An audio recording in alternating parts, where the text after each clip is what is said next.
Bienvenue dans une nouvelle vidéo. Aujourd'hui, je te présente un très gros projet, l'aménagement de mon fourgon.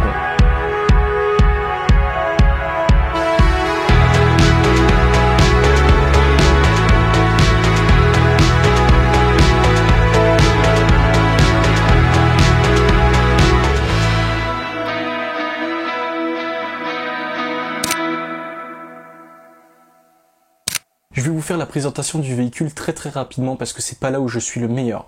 Ce véhicule, c'est un Renault Master de 2007 en L2 H2 et ce véhicule là il a des points positifs et des points négatifs. Le gros point négatif, on va dire que c'est qu'il a 200 000 km, mais sur les fourgons 200 000 entre guillemets, on peut aller beaucoup plus loin. Et les deux côtés positifs, c'est qu'il fait 120 chevaux, donc on pourra quand même un petit peu rouler quand on sera chargé, parce que en dessous de 100 chevaux, c'est quand même compliqué. Et dans un second temps, c'est un véhicule qui a les suspensions renforcées, donc c'est quand même un côté très positif parce qu'on va quand même mettre beaucoup de poids à l'arrière. Et là, on sait que ça va tenir, quoi. Ça va tenir. Alors pourquoi on a choisi un Renault Master L2 H2 ?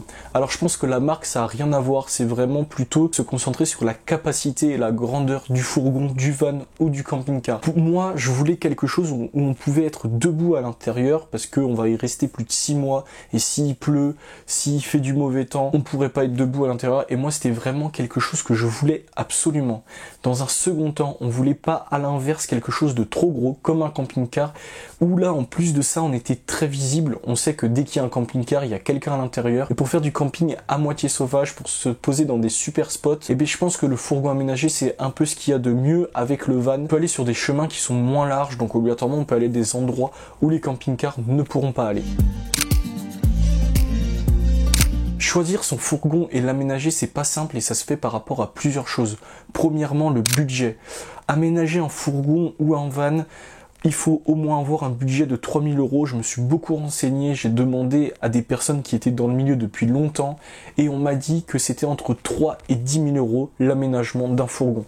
Donc vous, si vous êtes dans ce budget-là, ça va pouvoir être possible. Je pense que pour 3 000 €, on peut déjà avoir quelque chose de vraiment pas mal. Nous, notre budget, il sera de 6 000 € pour tout, entièrement, seulement pour l'aménagement. Le véhicule, c'est quand même à compter à part. Dans un second temps, ça se fait par rapport aux moyens techniques qu'on a.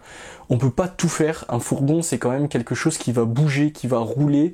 Il faut pas que ça soit trop lourd, il faut que ça soit faisable. Donc on peut pas mettre, par exemple, du marbre dans un fourgon. C'est bête, mais c'est vrai. Donc il faut quand même penser d'abord au budget et ensuite à ce qui est réalisable techniquement. Et enfin, ce choix va se faire par rapport aux besoins et aux envies que l'on a. Nous, nos envies qu'on avait, c'était d'avoir un lit constant, pas quelque chose qui était pliable, mais quelque chose qui restait tout le temps. Dans un premier temps. Dans un second temps, moi, comme je vous l'ai dit juste avant, je voulais quelque chose où on puisse être debout. Donc ça, c'est pas des besoins, c'est plutôt des envies. Et après, nous, on avait un besoin, c'est d'être autonome pendant 2 à 3 jours. Donc ça veut dire qu'en conséquence, on aura cette électricité-là, plutôt que cette électricité-là, on aura un équipement différent qu'une personne qui va vouloir avoir 7 jours d'autonomie ou une personne qui va avoir envie d'une seule journée d'autonomie. On passe maintenant au vif du sujet qui est l'aménagement du fourgon et les équipements qu'on va mettre à l'intérieur. Alors ça peut être un peu compliqué à comprendre comme ça juste en parlant, donc je vais essayer d'être le plus compréhensible possible et je vais aussi vous faire pas mal de schémas pour vous montrer exactement comment on va faire. Dans un premier temps, on a choisi d'avoir un lit constant. Donc ça veut dire qu'on va mettre le lit à l'arrière du véhicule dans le sens de la largeur. Donc première petite concession, c'est que moi je fais à peu près 1,80 m et que le lit fait à peine 1,75 m. Donc faut dormir plié, malheureusement. Si vous faites 1,90 m, mettre le lit dans ce sens-là, je pense que ça peut être compliqué. Moi, c'est moyen, mais ça va aller. Mais le côté positif de cette mise en place, c'est qu'en dessous, on va avoir beaucoup de rangement. Et ça, c'est hyper positif parce que dans un fourgon aménagé, on n'a pas beaucoup de place. Il faut vraiment utiliser la moindre place. Ensuite, on a choisi d'avoir une douche à l'intérieur du fourgon. C'était hyper important pour nous parce qu'on va voyager pendant longtemps et on voulait avoir la possibilité de se doucher à l'intérieur s'il fait trop froid. Et ce choix-là, il est important parce que c'est quelque chose qui vous prend beaucoup de place dans un fourgon. Même si nous, elle fait que 60 par 70 cm cette douche, je peux vous dire que ça prend beaucoup de place et si vous n'avez pas cette douche, ça fait quand même un grand espace en plus. En plus de ça, on a fait un choix fort. Moi, j'ai choisi de ne pas avoir de chauffe-eau. Alors ça n'a pas trop plu à ma copine, mais c'était hors budget si on voulait après mettre ce fourgon VASP. Je ferai sans doute une vidéo sur ce mot VASP, même s'il y en a beaucoup de faits déjà sur YouTube, vous pouvez déjà aller voir si je n'ai pas encore sorti cette vidéo. À l'intérieur de la douche, on aura aussi des toilettes sèches qu'on pourra enlever et remettre si on veut prendre notre douche ou aller aux toilettes. Et là vous allez me dire, si vous n'avez pas de chauffe-eau, comment vous allez faire pour avoir de l'eau chaude? Eh bien bonne idée, pas de moi mais de Decathlon. Decathlon a fait une douche solaire. C'est un petit réservoir de 10 litres qu'on peut mettre au soleil et ça va amplifier la chaleur à l'intérieur et l'eau va chauffer toute seule. Et on a aussi un petit pommeau de douche, donc on pourra simplement se poser à l'intérieur et prendre notre douche comme si on avait un chauffe-eau. Entre la douche et le lit, on aura un grand placard où on pourra mettre beaucoup de choses, donc surtout en dessous du lit, qui est le lit est à 90 cm du sol. Là, on aura l'espace électricité tout en bas, puis des espaces où on pourra mettre plein de choses à l'intérieur. Et au-dessus, ça sera plutôt des étagères qui ne seront pas fermées.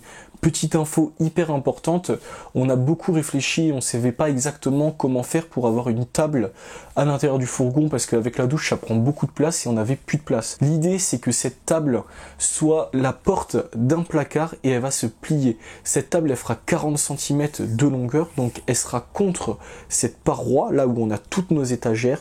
Elle se dépliera, se posera sur un petit assaut qui est collé à la douche, et donc là on aura notre table. On va acheter des chaises pliantes qu'on pourra mettre dans un emplacement très spécial, vous verrez dans la suite des vidéos, et donc là on aura une table, donc ça veut dire que c'est hyper pratique parce que quand on n'a pas besoin, ça va nous fermer notre étagère et notre placard plutôt, et quand on en aura besoin, on pourra ouvrir cette table. En plus elle sera en deux, donc quand on mangera, quand on sera à table, on pourra la déplier en deux, et là ça nous fera une vraie table.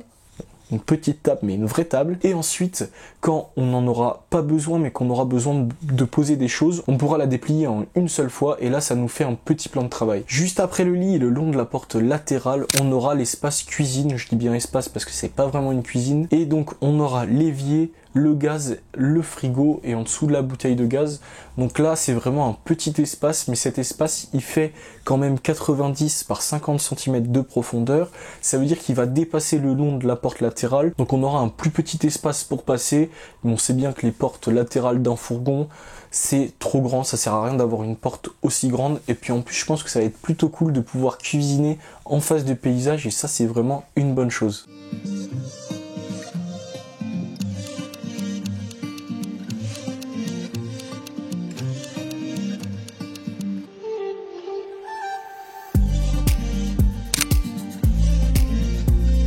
Au niveau du chauffage, on a décidé d'avoir un chauffage au gasoil, ce qui était pour nous le plus économique et le moins cher et ce qui chauffe le mieux.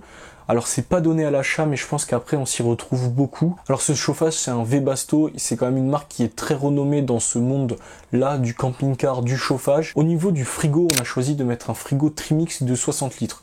Alors 60 litres parce que c'était l'espace exact qu'on avait pour mettre cette taille là. Vous peut-être ça sera plus ou ça sera moins. En tout cas 60 litres, je pense que c'est déjà pas mal. Trimix, ça veut dire quoi? Ça veut dire 3 sources d'énergie, c'est pas comme les frigos qu'on a dans une maison. Dans un premier temps, c'est un frigo qui fonctionne sur le 220 volts, comme on a dans une maison.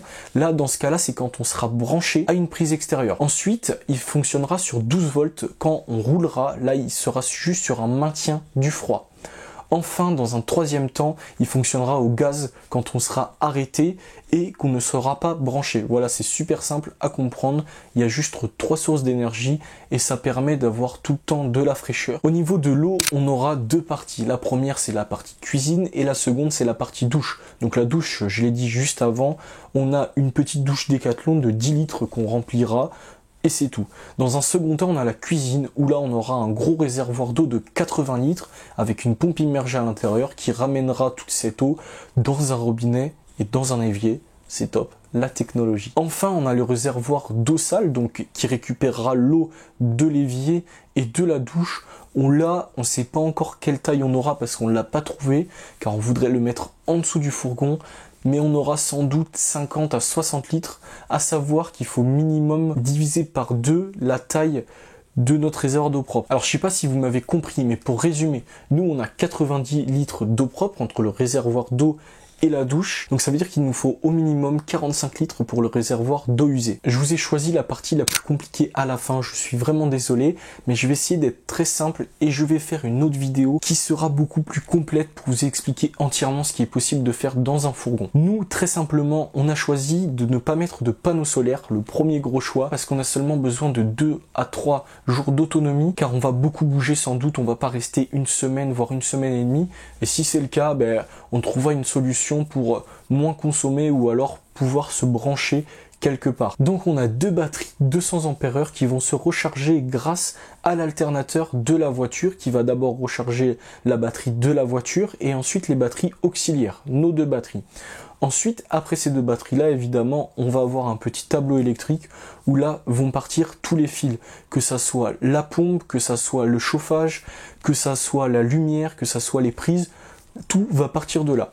Donc ça veut dire que là on n'aura que du courant en 12 volts, donc ça veut dire qu'il faut faire très attention, il faut prendre des équipements en 12 volts bien évidemment, et dans un second temps on a choisi de prendre un convertisseur pour pouvoir recharger nos ordinateurs et mon appareil photo, mon drone, tout ça. Donc ça, un convertisseur, c'est quelque chose qui coûte cher, mais ce convertisseur-là, il permet de transformer de l'électricité en 12 volts en une électricité en 220 volts. Donc c'est important si on veut recharger tous les équipements que je viens de vous dire. J'ai fini avec cette vidéo, j'espère que cette vidéo t'a plu et n'hésite pas à l'aimer si c'est le cas, et dans un second temps n'hésite pas à t'abonner parce que déjà ça m'aide, et en plus parce que tu vas avoir beaucoup d'infos sur l'aménagement d'un fourgon avec toutes les étapes suivantes, que ça soit l'isolation, l'électricité, l'aménagement bois, l'eau, le chauffage. On y aura beaucoup plus d'infos. Là c'était vraiment en clair ce qu'on allait faire, et là dans les semaines à suivre tu auras beaucoup plus d'informations, et après je vais voyager donc tu verras de très belles images, et ça c'est quand même important. On va pas se le cacher. Moi, je te dis à plus, à la semaine prochaine. Ciao.